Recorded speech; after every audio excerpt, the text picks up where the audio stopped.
love this passage. Verse 24. Now I'm going to put emphasis on the personal pronoun I.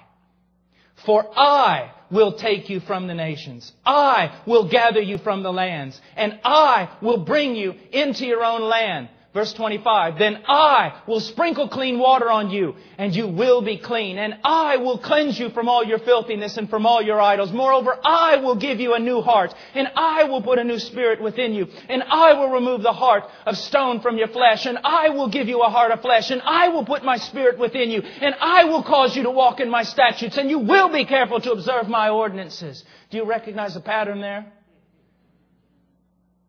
Salvation is all about the work of God, demonstrating the glory of God. And that is why men such as ourselves should guard it so severely. And preach it so carefully. Because it's all about God and His name. That His name be great among the nations. Hallowed be Thy name. Thy kingdom come. Thy will be done. It's all about God. When you no longer have regeneration in preaching, you have nothing. Nothing. He says, for I will gather you from the nations. What? Separation. Separation. I will take you out of there. And I will do it with a strong hand. If there is no work of separation in your life recognizable at any point in time, you're lost. You say, oh, Brother Paul, if I say that, they'll kill me. Then die! I'll lose my... Then lose your home! It'll cost me. Then make the payment. Don't tell me about that. How many Calvinists do we have? How many men who have good theology, but they are too cowardly to preach it? Because it'll get me in trouble. What do you expect it to do? All the ones who have gone before us, their blood, they shed. You're preaching to a largely unregenerate church body. What do you expect them to do to you? But how is it going to change? Except we suffer. Well, you know, I was preaching at no small school several years ago, and a genuine revival broke out, so they tell me. I am never allowed to be back in that school again.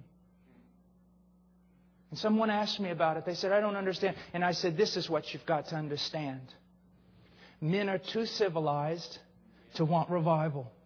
They're too proper to want revival. They want everything pretty and clean, and they'll never get revival. Because when revival comes, it's going to rip everything apart, including us. Worst thing that ever happened to a preacher is he becomes civilized. It's worthless. Worthless. One thing I noticed about Leonard Ravenhill, and I'd take a Leonard Ravenhill over 20 dead Calvinists. One thing I noticed about Leonard Ravenhill, he was dangerous. He was dangerous. We are to be men of love, men with towels, men who weep, men who serve, but we are to be dangerous about truth. Do you really expect to get out of this unscathed? Without any scars?